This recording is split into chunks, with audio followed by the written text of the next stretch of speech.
Dépêchez-vous,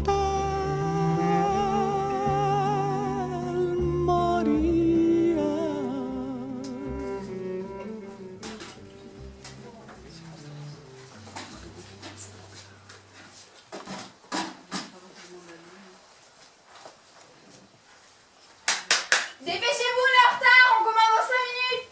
Checklist. Zoé, les costumes et les accessoires, c'est bon pour toi? Oui, pour moi, c'est bon. Le rideau est ouvert? Non, il est tout rouge. Très drôle, c'est vraiment le moment de faire des blagues à 2 balles alors qu'on devrait être en pleine concentration. C'est trop drôle, toi.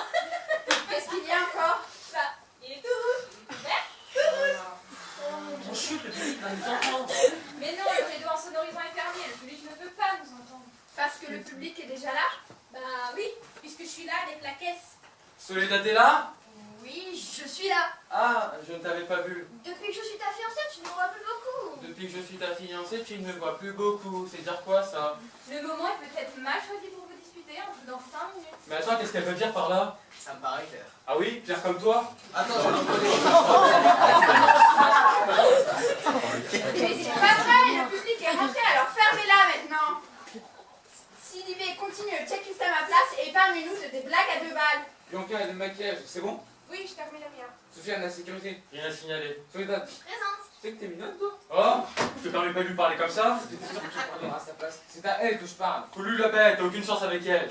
Elle, tu n'as pas de chance d'être avec un gros dos comme toi. Balance ton port, ma belle. Je peux t'attendre sur ce bureau. Fermez-la maintenant. Je continue le checklist. Antoine, essaie le projecteur. Antoine, c'est bon pour le décor? Ouais, c'est bon. Je ne vois pas le piano. Ah, ça permet de je comprends pas, c'est Pedro qui devait l'installer. Pedro? Pedro, il est où cet abruti? Ne parle pas pour ça de Pedro. Et comment il faut en parler? On commence dans 5 minutes et il n'est toujours pas là. Bon, on continue le checklist. Chris, essaie le projecteur. Envoie le bleu. Bien. Le jaune. Ça marche. Rouge. Rouge. Mais c'est pas vrai. Bon, noir. Noir. Mais c'est pas vrai, mais bon sang, tu sais ce que c'est qu'un noir? Bah oui. Il est bien passé pour le savoir. Eh bien, on ne pourra pas en dire autant de toi quand elle va dire lumière.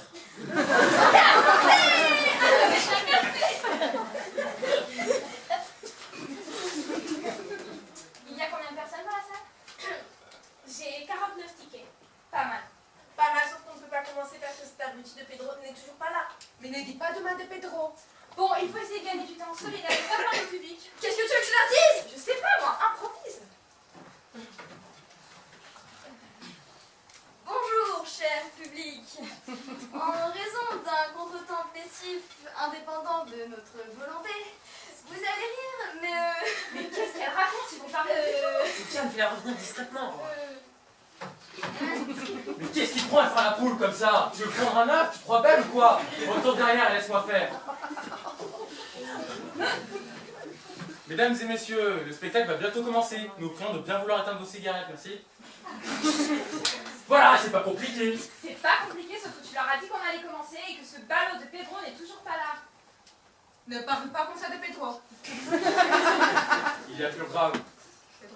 Il y en a 50. 50 quoi? 50 personnes dans la salle. Eh bien, c'est très bien. Hier, il y en avait que la moitié. Ils étaient 19. Non, mais...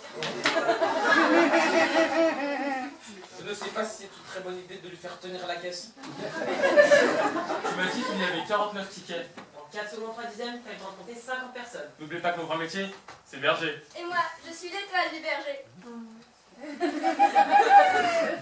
C'est vrai, je me suis toujours demandé comment tu comptais les moutons aussi vite. Facile. D'abord je compte les pattes, puis je divise par 4. PCLR. Pas con, le mec. Diana maîtrise mieux les lettres que la comptabilité. C'est vrai que tu peux dire le nom de chacun de tes moutons, rien qu'en voyant leur visage. Oui, il n'a pas plus physionomiste que moi. C'est pour ça qu'on met à la sécurité.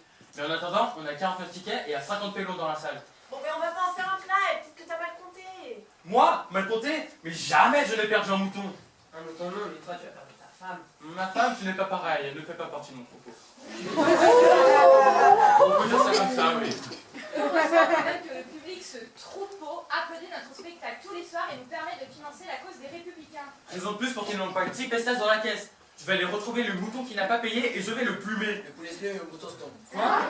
Je dis que le poulet se plume et que le mouton se tombe, comme le besson et la biscou. Ouais, et que c'est notre casse, et toi pour nous le casser, tu joues chez les pros.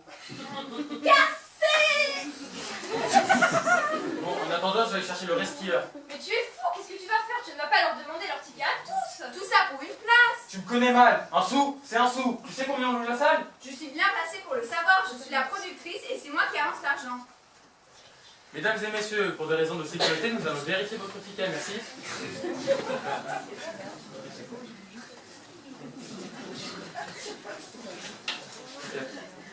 Qu'est-ce que vous faites? Je vous conseille de le retrouver vite. Bien, tu n'as pas de ticket? Tu sais ce qui se passe dans un restaurant quand on n'a pas de quoi payer? On fait la plonge. Je ne vous parle pas de tutoyer et je n'ai pas envie de faire la ponte. Mais ne t'inquiète pas, nous n'avons pas de vaisselle. Par contre, il nous manque un acteur. Où voulez-vous en venir, monsieur? Je vais en venir que tu vas le remplacer. Mais c'est absurde, je ne suis pas le seul. Tu m'as menti en me disant que tu avais perdu ton billet alors que tu n'as même pas acheté. Et tous les comédiens sont des menteurs, donc ça va le faire. Mais tous les menteurs ne sont pas des comédiens. Et je ne suis ni menteur ni comédien. Je vais le retrouver. Je te donne ma fiancée si tu le retrouves. Allez, viens. Ça comme ça, je ne suis pas un cadeau. Ça c'est sûr, t'es pas un cadeau. Il va remplacer Pedro. Tu pouvais pas trouver un peu plus ressemblant quand même? Je vais chercher dans toute l'Espagne. Je te donne mon troupeau si tu trouves quelqu'un qui a la tranche de cake de Pedro. Si tu joues toujours ta femme et ton troupeau, tu vas te retrouver sans femme et sans chèvre avant longtemps. Pedro est maigre et n'est pas un Roméo, ça c'est sûr. Mais il est costaud, c'est le seul à pouvoir déplacer le piano. Tu as choisi une aspergée comme un mikado. Parce que tu crois que j'ai fait un casting. Et là, parce qu'il n'a pas de ticket. Enfin, je vous certifie que j'ai payé. Et sans vouloir m'immiscer dans la conversation, qu'est-ce que je fais là? Tu vas remplacer Pedro, ça ne devrait pas être trop difficile, il n'a que 2 phrases à dire. Et il n'est jamais foutu de les dire dans le bon ordre. Mais ne parle pas comme ça de Pedro. Tu n'as pas une tête d'espagnol. De quel pays viens-tu? De France. Qu'est-ce que tu as là-dedans? Un appareil photo. Montrez-le-moi. Oh, un Leica F modèle 3. Tu vas l'intéresser? Elle adore les photos. Que fais-tu avec cet appareil photo? Des photos. Photo de quoi? Des photos souvenirs. Des photos souvenirs, mais tu fais quoi en Espagne? Du tourisme? Oui, je suis en vacances. J'hallucine. Tu viens passer tes vacances dans un pays en pleine guerre civile. J'aime le climat d'Espagne. C'est plus chaud que Paris. C'est bon pour mon asthme. On est tombé sur un fou. Tu aimes les corridas? Oui, avec modération. Alors tu vas être servi. Tu vas avoir du sang, beaucoup de sang. Mais ce ne sera pas celui des taureaux. Dans cette troupe, nous sommes tous engagés pour une cause. Dans quel camp es-tu? Faut-il obligatoirement appartenir à un camp? En Espagne, en ce moment, il n'y a que des combattants. Les nationalistes, conduits par Franco, qui veulent renverser le gouvernement démocratiquement élu, et les républicains qui les combattent. Quelle cause défends-tu? Politique, religieuse, tu as bien un idéal? Gloire à qui n'ayant pas d'idéal sacro-saint, se borne à ne pas trop emmerder ses voisins. Les mots sont beaux quand ils sont encadrés par des rimes ou portés par la mélodie d'une musique. On en oublierait leur sens. Il est vrai que les Français sont nos voisins et que leur gouvernement de gauche se borne à ne pas trop emmerder les nationalistes fascistes de Franco. Si l'on n'entendait pas parfois les avions envoyés par André Malraux, le silence de tes compatriotes serait assourdissant. Gloire à qui n'ayant pas d'idéal sacro-saint se borne à ne pas trop emmerder ses voisins. Et quand tes voisins viendront chez toi la nuit pour déporter les tiens, quand avec l'aide de la maladie ils bombarderont nos villes, tu penses que ton devoir sera de te borner à ne pas trop les emmerder? Tout cela est de la littérature. Vous n'aimez pas la littérature? Si, on aime la littérature, comme on aime la musique. Sinon, nous ne ferions pas de théâtre. On aime aussi la poésie et la peinture. Mais pour résister aux troupes fascistes de Franco, il vaut mieux avoir des fusils bien chargés. Celui qui combat peut perdre, mais celui qui ne combat pas a déjà tout perdu. Bertolt Brecht. Tu connais Bertolt Brecht? Tu n'es pas si bête que tu en as l'air. C'est ce qui nous différencie. Nous faisons partie des brigades internationales. Idiot! Pourquoi lui as-tu dit? Maintenant, nous ne pouvons plus les laisser partir. Qui te dit qu'ils ne venaient pas là pour faire des photos de nous pour les donner aux franquistes? Votre appartenance aux brigades internationales n'est pas difficile à deviner. Il n'y a qu'à entendre vos accents ou à vous regarder. Mais laissez-moi penser que pour défendre une cause, il existe d'autres armes que les fusils. Ah oui, tu parles d'engagement? Pourtant ta petite tirade à la gloire de celui qui n'a pas d'idéal sacro-saint ne révèle pas chez toi le désir de s'engager pour une cause, et encore moins mourir pour elle. La bravitude ne semble pas être ton violon d'Achille. Faut-il pour être brave marcher en exhibant son drapeau pour ne servir de cible? On ne dit pas bravitude mais bravoure, On ne parle pas de violon d'Achille, mais de violon d'Inde. Comment t'appelles-tu? Robert. Pour ce qui concerne les subtilités de la langue française, Robert a l'air plus fiable que Larousse. Qu'est-ce qu'elle veut, celle-là, avec ses grands airs? Tu sais ce qu'elle te dit, Larousse? Quelles sont les autres armes auxquelles tu fais allusion? Celle-là. Tu crois que tu peux défendre une cause et sauver le monde avec ça? Une cause sans image n'est pas seulement une cause oubliée. C'est aussi une cause perdue. Il a raison. Vous vous prétendez artiste. Vous parlez musique, littérature, poésie, tout ce qui s'entend. Vous attendez le bruit des armes, mais vous ne voyez pas le soldat qui tombe. Moi, je le vois. Et mon objectif l'immortalisera. La photo, la peinture, le film sont des arts à part entière. Et l'art est sur une arme. Les nazis s'en sont aperçus avant vous en utilisant l'image pour leur propagande malfaisante. Picasso travaille sur un tableau qui immortalisera le massacre de Guernica dans la mémoire collective. Charlie Chaplin travaille sur le tournage de Dictateur.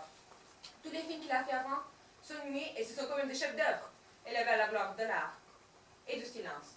Vous avez besoin de bruit et de la forêt pour exister.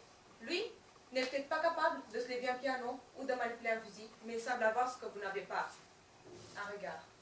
Depuis quelques instants, il semble sur toi avoir un regard sur toi. Tais-toi. Laisse-moi patcher. T'as dit quoi? Je n'ai pas très bien tout compris, mais ça ne ressemble certainement pas à une démon de mariage. Le comédien qui me manque. Où est-il? Si on le savait. Il est sorti il y a 2 heures. Il allait rejoindre 2 camarades qui devaient nous livrer des armes. J'ai vu quelqu'un de jeune tout à l'heure, qui marchait encadré par 2 hommes qui avaient l'air de me tenir prisonnier. Mon Dieu. C'était où? Il est comment, votre Pedro? Pedro. Oui, je veux dire Pedro, il est comment physiquement? Il est très beau. Alors ce n'est pas lui. Beau n'est peut-être pas le mot le plus approprié. Ce n'est pas le terme qui me viendrait en premier à l'esprit pour le décrire. Disons qu'il a une gueule. Et les 2 gars qui l'encadraient, ils étaient comment? Vieux, et eux ils avaient une gueule. Qui a une sale gueule. C'était où? Ils sortaient du Grand Café National. Qu'est-ce que tu foutais là-bas? C'est le café des nationalistes. Je prenais des photos. Des photos de quoi? De la place. Attendez, je les ai peut-être pris. Comment ça? Bah, je prenais des photos de la place tout à l'heure, quand je les ai vus passer. Avec un peu de chance, ils y sont dessus. Et où et quand peux-tu les développer? Ici et maintenant, j'utilise la loge comme champ noir quand vous n'êtes pas là pour développer les miennes. Alors j'y vais. Ben, je viens avec vous. Quoi? Vous allez tous les deux vous enfermer dans la chambre noire. Avec toutes vos hormones? Si Pedro débarque et te voit avec un étranger dans la chambre noire, Hein? Je n'ai pas besoin de l'autorisation de Pedro pour faire ce que j'ai envie de faire. 2, nous sommes tous des étrangers. 3, au lieu de vous fatiguer à dire des âneries, vous ferez mieux de dépenser votre énergie à retrouver mon frère, qui est la personne que j'aime le plus au monde. Bien parlé, Bianca! Et 4, nous m'appelez Sulu Blanca. Je ne suis plus une noire blanche, et le blanc est la couleur de ce que nous combattons. Bien parlé, Roja. Appelez-moi Gerda, Gerda Taro, c'est mon frère. Pedro se sentira bien. Je veux dire, regarde. Il n'y a que dans les films américains, de série B, que le héros saute sur une mine et rentre à la maison avec une simple égratignure à l'épaule.